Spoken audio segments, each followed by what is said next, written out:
कर्णवाणी में सभी को राम राम। एक छोटी सी कहानी जिससे हमें कुछ शब्द मिले और सबक मिले तो उसमें अपना कुछ तरक्की बढ़े और जीवन की एक छोटी सी लीला कहानी है और सबको अच्छी लगे प्यारी लगे तो भाई का चैनल को सब्सक्राइब करो और प्यार भरा प्यार दे। एक कहानी है कि पत्थर की। एक पत्थर को एक कारीगर उस पत्थर को तोड़ने गया और पत्थर को तोड़ने में छेनी थोड़े की मार लगाई तो पत्थर से आवाज आई कि मुझे छोड़ दो। तो उस पत्थर को छोड़ दिया। दूसरे पर उसने कहा कि इसमें कोई न कोई देवी देवता का या कुछ रास्ता है तो इसको छोड़ के दूसरे पत्थर पर उसने छीनी थोड़े की मार लगाई तो उस पत्थर से कोई आवाज नहीं आई। आवाज नहीं आई तो उस पत्थर से उसने एक सोनी सी मूर्ति बनाई जिससे वे लोग देखें और पसंद करें। तो उसने वो पत्थर की मूर्ति बना के किसी मंदिर में रखने के लिए बनाई। उसने शानदार बना के उस पत्थर की मूर्ति को किसी मंदिर में भेज दिया। उस मंदिर में भेज दिया तो कुछ समय के बाद जिस पत्थर ने कहा था कि मुझे छोड़ दो उसी पत्थर का नंबर आया। उसने कहा कि भाई ये पत्थर तो बहुत भारी है और इसको ऐसा करो कि इस जहाँ उसके साथ जिसके पास से वो मूर्ति निकाली थी उसी के पास जाके बाहर रख दिया, उसी मंदिर के बाहर रख दिया वही पत्थर जो कह रहा था कि मुझे छोड़ दो। तो उसने क्या कहा वो पत्थर उसके सामने ही रख दिया जिस पत्थर से मूर्ति बनी थी। उसने कहा कि भाई ये तो बहुत बड़ी है कि जिस पत्थर ने अपनी आवाज नहीं लगाई कि भाई मुझे छोड़ दो, मैंने जब चोट लगी मैंने तो कहा कि छोड़ दो। और आज वही पत्थर एक पुजारी लोग पूजा करते हैं और एक भगवान के रूप में प्रकट हुआ। उस पत्थर ने कहा को हो ये तो बहुत अनाथ हो गया।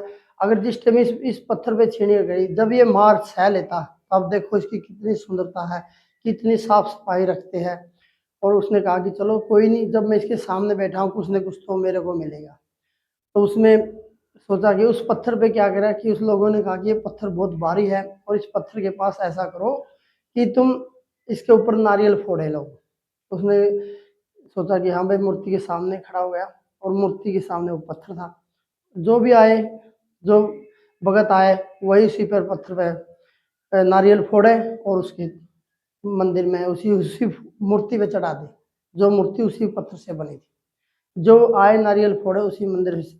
उस पत्थर ने कहा कि देखो अगर मैं समय के साथ अगर ना बोलता जो मेरी उस टाइम में मेरी बहुत कुछ सुंदरता मूर्ति बनती। और देखो अब मुझे कितना कष्ट सहना पड़ता है। इसने तो एक बार कष्ट सहाया छीनी का, हथौड़े का, कारीगर का, तो आज ये भगवान बन के अपनी पूजा करा रहा है। और मैंने जो थोड़ा सा दर्द के कारण मैंने इसे कहा कि भाई मुझे मत मारो, देखो आज मेरी दुर्गति जान हो गई कि मुझे हर कोई आता है, कभी नारियल तोड़ता है, कभी कुछ तोड़ता है, कभी कुछ तोड़ता है। देखो मेरी तो सारी उम्र तक यही बिरान मट्टी रहेगी। और जिसने एकदम मार मार डाली वो देखो कितना भगवान का रूप ले गया और कितनी सुंदरता और कितनी पूजा पाठ हो रही है। इस कहानी का ये मीनिंग है कि अगर आपकी 18, 19, 20 साल हो जाती है कमाने की तो आप उसी टाइम कामयाब हो सकते हो। अगर आप सोचो कि भाई पढ़ कर लिख कर नौकरी मिलेगी, ये मिलेगी, बड़ी अच्छी सोच है, पढ़ना लिखना जरूरी है। लेकिन पढ़ाई के पीछे ये नहीं कि अपना घर का काम छोड़ दे, अपने भाई परिवार का कहना मानना छोड़ दे, मैं पढ़ रहा हूँ मैं पढ़ रहा हूँ, ऐसे बहाने बिल्कुल ना करें। क्योंकि अगर 18-20 साल की उम्र से आप 25-26 साल तक अगर कोई ना कोई कामयाबी मिल गई तो आपका बिजनेस बहुत ज़्यादा चढ़ जाए। क्योंकि आने वाले समय में आपको नौकरी की जरूरत नहीं, नौकरी से बढ़कर आपका ज़्यादा बिजनेस हो सकता है। इस कहानी से मैं यही कहता हूँ कि उस पत्थर की तरह अगर एकदम हम जल्दी से अगर छोटी उम्र में कामयाब होने की सोचेंगे तो आने वाले समय में हमें नौकरी ढूंढने की जरूरत नहीं।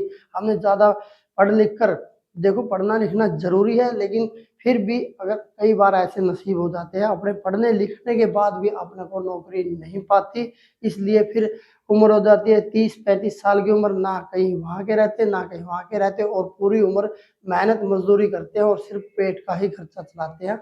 इसीलिए ये कहता हूँ कि थोड़ा सा समय के साथ संभल के चलेगा तो आने वाले समय में आपको कष्ट नहीं होगा। इसीलिए सभी भाइयों को राम राम।